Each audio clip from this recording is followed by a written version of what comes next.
Date de publication, date d'ouverture des offres, vous complétez. Indiquez le mois et l'année d'élaboration du DAO. Mars 2026. Cette partie introductive ibabwira uko bigenda. Iki ofete muri mpaka kitajamwo uhageze ko elabora le dossier d'appel d'offres. Chatuza. Ça c'est la vidéo c'est vivamo, bya bintu nababwira les différentes parties plutôt du dossier d'appel d'offres. Harimo le premier chapitre ou la section numéro 1, c'est la vie d'appel d'offres. C'est 1, 2, il y a ce qu'on appelle le règlement particulier de l'appel d'offres. Igizwe na yes na DPAO. Murabibona murabwira. On y va. 3, critères de qualification des soumissionnaires de l'évaluation des offres. Formulaire de soumission, formulaire de lettres, ça c'est quoi? Le cahier de clauses administratives particulières, bandanya. La partie yose yo hejuru ni oleface, hagasigara ijya page de garde. Vous comprenez? Hagasigara fourniture du matériel de bilan, DAO numéro, titititi. Hasi le mois mars 2026. Voilà page ya mbere. Nayo page ya mbere ni table de matière. Ça va? Table de matière. On monte ou on descend.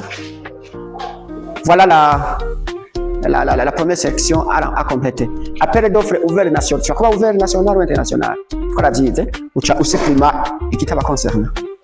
Numéro pour la fourniture date de publication, date d'ouverture, objet. On va compléter en quoi? En italique. Voilà le financement. Ça, c'est les éléments constitutifs de la vie d'appel d'offres. Objet, financement, mode de passation. Conditions de participation. Consultation, vous devez compléter ça, ce qui est en italique. C'est vraiment facile. Donc, le dossier d'appel peut consister tous les jours ouvrables de A et le local à l'adresse ici après. Vous complétez. On continue. Qualification des candidats. Il vient de se en italique, on ne touche pas. Même les numéros ne touchent pas. Nous avons le dossier d'appel d'offres. Pourquoi il a pris Ghana? On continue. Je le répète, il ne faut jamais effacer. Article XY, soit disant comme tu collège. Il faut laisser. Vous pouvez effacer. Il a pris Ghana, données particulières de l'appel d'offres. Tout ça, on va effacer. Et puis, il a lieu date et limite de dépôt des offres. On complète seulement. Ici, on complète le montant en fonction du budget prévisionnel. Il faut vous en souvenir. Ça varie entre 1 et 2%. Nous touchons le montant. Si le marché est à loti ou kabivuga, l'allotissement. Voilà fait à la PLMP à Dakasinya. Voilà un avis d'appel d'offres. Il est parti. Niyo icha ivako ikagenda en première pour la publication.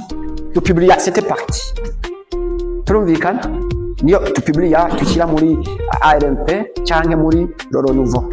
On continue alors. Après l'avis d'appel d'offres, achahaza le règlement particulier de l'appel d'offres. Igizwe nama IC, instruction candidat. Nibiki, ce sont des articles. Genda ukombreta kwa kundi autorité contractante. Ça va? Ahari italique. On y va? Cette partie, atari ugenda ukombreta ibibiri en italique. Usanga atari cyo muri kurako. On continue. Ce sont des textes. On continue. Ouais, manœuvre collisoire, ou comme ushobora kwitwara, nivyo birimo. La partie à rapport avec le dossier d'appel d'offres, on continue. Là, on ne change rien. On continue. Italique gusanga muza complète. Murabona ko vyoroshe. On continue. Na marticle uza gusanga shafo ini quarantaine. On continue. On continue. A fini quarantaine, je crois. Tu veux écouter article combien? 33.5, on continue. 39. Toujours ce sont des IS. Voilà, regardez alors. Descends un peu. Voilà, on est sur le dernier article. Zigazari IC. Alors, parti nababwiye ma règlement particulier de l'appel d'offres. Il bitwa rero DPAO. Il rero urayishirako une attention particulière. C'est ça le yama IC tugaruka tukuzuza ngaha tukarondera n'ibyo dukeneyemo cyane. Regarde aha rero niho mpagarara na jewe. Cette section doit être remplie par l'autorité contractante avant la publication du dossier d'appel d'offres. Écoutez, les dispositions ci-après qui sont spécifiques aux fournitures faisant objet de l'appel d'offres complètent ou le cas échéant modifie les dispositions des IS. Vous comprenez? Ibiri ngaha ni kintu gikomeye cyane cyane.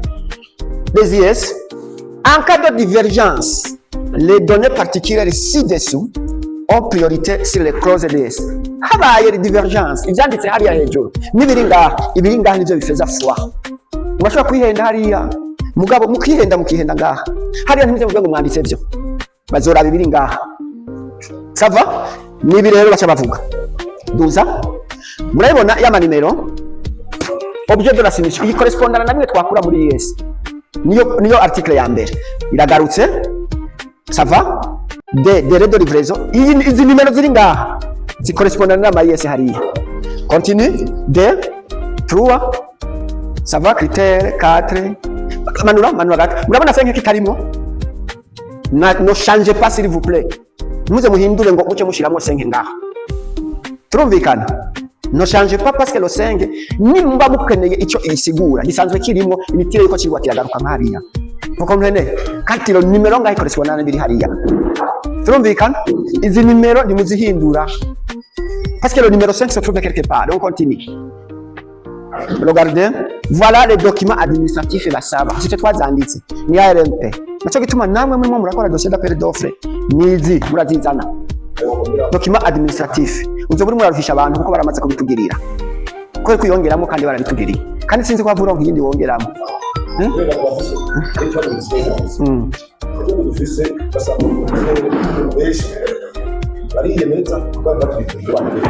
Izi ni document administratif. Uzobikora hariya muri technique cyo ushiramo. Ivyo muravuga byose biza muri technique. Ni par exemple autorisation du fabricant tout consort pour les médicaments. Tuza kubishiramo hariya. Mugore document administratif zo kugora ikindi kintu hava wongeramo. Kandi birikwije ubiravye. Ça c'est juste pour justifier que vous êtes commerçant. OK, le document de A, ceci, on y va? Oui. Une déclaration de nos conflits d'intérêts. Non, wenyene araziyandikira. Wenyene le soumissionnaire arandika. Ni muko uje gukora analyse ushobora kwiyandikira déclaration de conflit d'intérêts ukabisinya toi-même. Le soumissionnaire arandika ati je déclare sincèrement que gusoumissiona kuri yo soko nta conflit d'intérêts ndafisemo. Vous comprenez? À la signale, le soumissionnaire. Niveau technique, alors, messieurs, regardez. Nous avons, au niveau technique, Harero, l'explication technique des fournitures proposées. Harero va guider tout chacun, d'autant plus que fiche technique, prospectus, preuve d'exécution des marchés analogues, calendrier de livraison, garantie technique, le cas échéant. Il y a un moment où chacun doit nous avouer. Kuisanze nta muntu yemererwa ko ibintu by'umuti murabona ko fise ibintu caractéristique kabyo, autorisation d'importation, tout voilà. Anima ça c'était la première partie, ça c'est la deuxième partie des documents. Ego. Parce que vous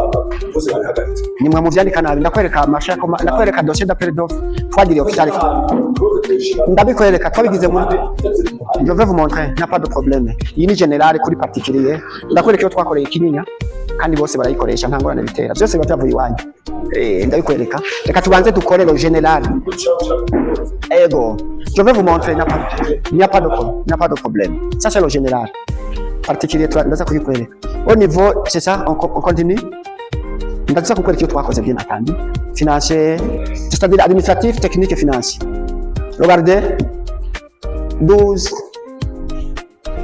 continue nta kibazo ici sont les ibintu bakomplete murayibona duza nta kibazo harimo article menshi usanga atagarutse ariko ibirene byo bikomeye ibi muze muvyicare ko mwongere muvyicare ko s'il vous plaît ça c'est fini. Il y a la partie de DPAO, dans les particuliers de l'appel d'offres. Ni faisait afukira kwihenda. Les critères d'évaluation. On continue. Ibina cyo muhindura.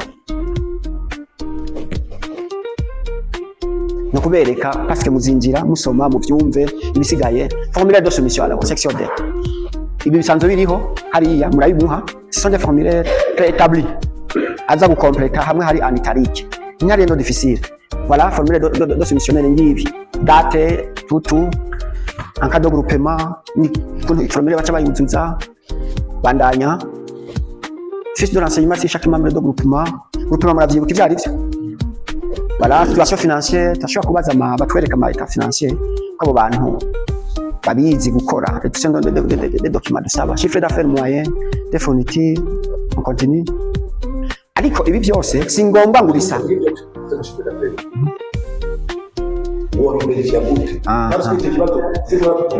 n'abakontable ngabahari n'abakontable bahari où est le comptable? Comment vérifier le chiffre d'affaires? Qu'est-ce qu'un chiffre d'affaires?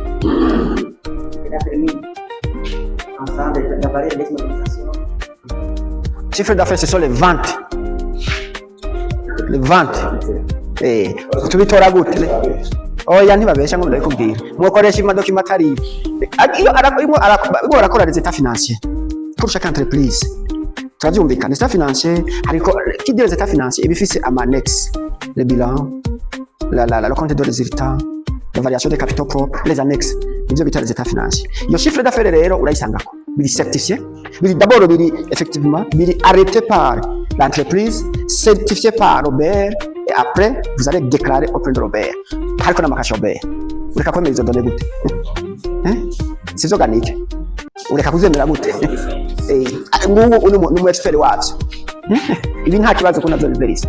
Ariko bandanya ibi byose harimo ibyo usanga bidakenewe selo isoko murimo murakora cyo mugati bikameme nibibaruhisha mukabigabanya bandanya modele do garant abona sanga modele zose ziri ngaha zimwe tujana ajana muri banki mu mara ikoze banki gacimusha yakikashe bakabizana David arabizi nyarendo difficile voilà spécification technique et phonétique yindi partie ikomeye ni iki murabibona aho rero c'est la description de ce dont vous avez besoin. Ntiwihenda no ngaha kudekriva ivyo ukeneye spécification technique croquis ça bordeaux de plus les références ni voir page 55 voilà ok bandanya akito page zirahinduka en fonction y'uko ugenda bicomplete bon urabyactualize muri table de matière bana sanche turaga amatora bose ko tutari kubaza sasa taki ade kuraba hada nisana ikikakere kidogo ega aga bagira kwetira bila lista ya sisi na research abantu banakana ngira rero kuri research yo kutasoma rero c'est ça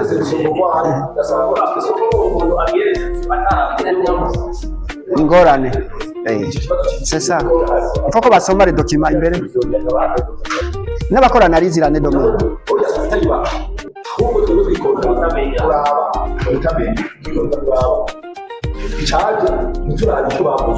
voilà c'est ça merci beaucoup ego et les humains nous allons corriger quand même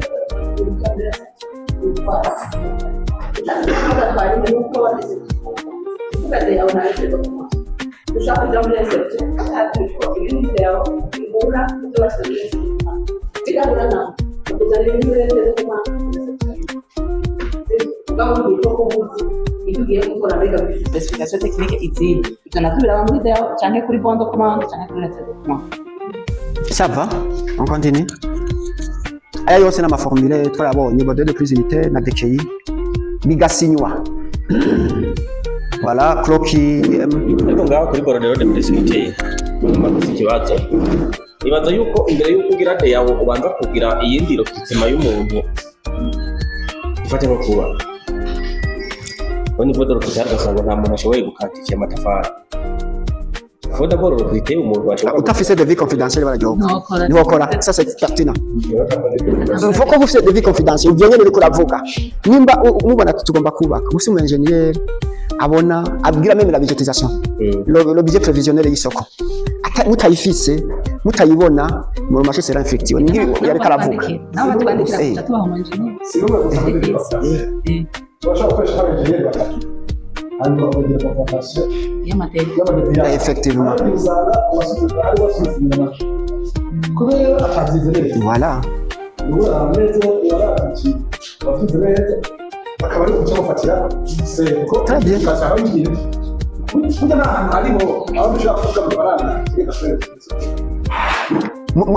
D'abord muri PPM n'abaciyemo monsieur le directeur muri PPM ushobora kuvuga ati le monde izoca kuri iyi udafite de vie confidentielle. En conséquence, muri garantie de soumission ni la c'est-à-dire la bonne variante 1 et 2%. Ça c'est de 3. Muri analyse qui directeur karavuga. Hariho aho turaba ko marché yabaye sous-estimé ou surestimé. Ico gihe rero il y a plusieurs cas. aho rero tukajya n'amabwo bari gusaba PPM rero bavuze mwese matindi twari rwose turashira senga debi ugasanga umuntu bari Sawa, malheureusement numva nabuze free chat. On allait vous montrer comment on procède. Hariho plusieurs méthodes. Uba warayivuze, utayivuze kabisa ibara cyariko. Soit hariho les référentiels. Ko byinjira muri référentiel z'amazisohoka trimestriellement z'ibiciro. Soit hariho le calcul. Le calcul ni gute? Ndabivuga mu kirero kuko turimo turabura ntuze na free chat. Prenons ko dufise isoko mu byumvirize ukuntu baraba sous-estimé ou surestimation. Dufise isoko dont l'objet prévisionnel ingana na 100 millions. Iyo 100 millions ni devis confidentiel au fait. Tubona ko atangorana. Hagati yasumisiona abantu batanu 1 2 3 4 5. Ça va? Muri abantu batanu umwaka yishira nki kuri 50 millions. 70 80 90 200. Muravyumva? Turi kumwe mu kurondera sous-estimation iyo bakarikira en fonction de la formule urondera les offres administrativement et techniquement conformes kushanga turumvikana aba bose tugeze ku mahera administrativement et techniquement bari conforme les quatre mugabo ujya ari kuri 200 millions financièrement n'est pas conforme parce que ne rentre pas dans l'objet turumvikana kurondera yuko offre iri sous-estimée. On prend la moyenne des offres administrativement et techniquement conformes, et dans l'objet rentre bien entendu dans l'objet prévisionnel, diminuer, c'est la sous-estimation, ou augmenter d'un certain pourcentage bien défini à l'avance pour la catégorie des fournitures, ainsi de suite. Vous dites, pour nous, une offre sous-estimée, nous prenons une moyenne diminuée par exemple de 10%. Il varie entre 1 et 20. Ça varie entre 1 et 20. Ils ont diminué de cela, ils ont sous-estimé. Et comme il y a la surestimation, c'est que là, cette moyenne augmentée de 15%. Il est au-delà de cette augmentation, ils ont surestimé. Exemple. C'est 100 millions, c'est bien. 50 plus 60, ça fait 110. Wundi 80, ça fait 190. Wundi 90, ça fait combien? 280. 280 divisé par 1, 2, 3, 4, ça fait combien? 70 millions. La moyenne de 70 millions, Moshanga. Quand il a tout l'offre anormalement bas. Vous êtes l'offre est anormalement bas, on va retrancher 10% par exemple de cette moyenne. C'est-à-dire, on peut chercher. Très bien. Autrement dit, nous pouvons faire 70 millions, c'est toi, moins 7 millions, 63 millions. À ma offre, elle est aussi à 63 et anormalement bas. Très bien. Ici, l'estimé, on va augmenter 77. va arriver à 77. Il y en a une ici estimée, il est ça tourne de la offre qui se situe entre 63 et 77. Voilà les offres qui sont dans les normes. Et les offres qui sont. Ariko, où avez-vous le dossier d'appel d'offres? Nuko mutwerekana muri appel d'offre izo clause ndabikwere no vous inquiétez pas je vais vous montrer parce que tu ariko twagize kwijya bacuma ya je vais vous montrer tujya muri DPA muri video twarakuze turabona rumwendiza turabona je vais vous montrer ne vous inquiétez pas nyanda bibereka nta kibazo ivyo bintu utabivuze ariko ntuvyapika uravuga soit nzokoresha référentiel cyangwa nzokoresha cette formule turumvikana ariko si il est le moins disant, n'est-ce pas Emeline, si il est le moins disant, il faut d'abord kumwandikira akajustifier ukuntu ari le moins disant, parce que on retient l'offre administrativement et techniquement conforme et moins disant, c'est le principe. Si toi maze kubona il est le moins disant, ari muri sous-estimation, ari en dessous de 63 millions, d'abord wanza kumwandikira, c'est ça la règle, akajustifier ko réellement izo bintu ashobora kuba kidafise muri stock byose biringana bigize bikizimbutse, hama en tant qu'autorité la PRMP ukaraba ko rarigima yatanze ariyo, ubonye atari ariyo singombwa ngo uvyemere, muravyumva direct, singombwa ngo uvyemere, ubonye ari byo sava ngo banza kumwandikira nko kuri medicament twe tuvuga yuko umusumisiona itemu par itemu turabishikako no vuze usanga ikintu waruzi ko kigugwaya yagishize ku mahera make turabishikako karondera kungena umukura turabishikako ni kosa bajya iwawe turabishikako sous-estimation et surestimation mwavyumvise ukuntu uzakubishiramwo turazana rudaho type n'ibyo twamatungo turakoresha tubereke iyo clause ukuntu tuyingizamo ça va ushangaho ntangorana très bien kuri cas particulier tuzaza kubibona hanyuma ibi troisième partie ça concerne le marché, c'est-à-dire le contrat type uko tuzoyikora ni partie y'ivyerekana bandanya entre tout ça c'est le contrat type twa twayitanzemwo ça continue.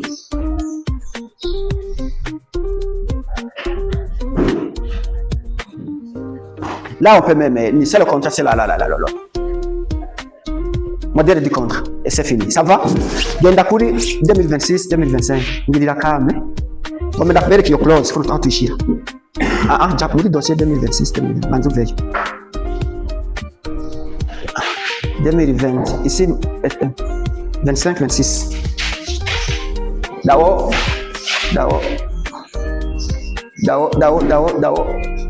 25 26 bandanya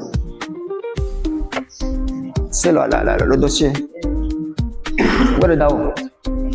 On a 25-26. Il y a 25-26. Ok, Manuka. Descendez. Voilà. Ça n'y gagne pas chaque tangura. Ça va? D'abord, Kame. Descendez, mourir de PAO. C'est conformément à l'article 184, je crois. Le PAO.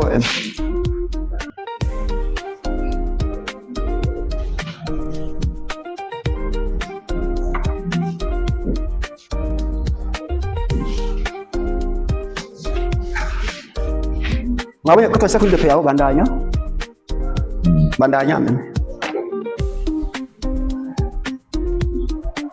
njya tebe ni mu modèle il y a 12 voilà notre bien hanyena kuri évaluation 12 vraiment kuri évaluation conformément à l'article 194 du code de marché public édition 2018, l'offre sous-estimée ou surestimée sera prise en compte en prenant la moyenne des offres conformes diminuée ou augmentée de 15% selon le cas.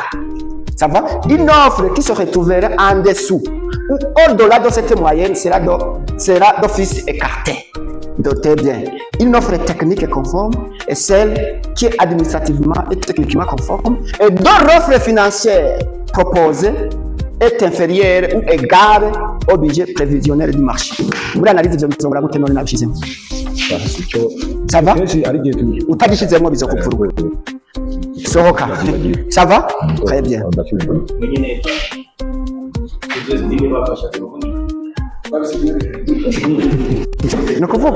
Nukuvuga okay, muri budget prévisionnel murazi yuko iyo soko yashobora gutwara 100 millions.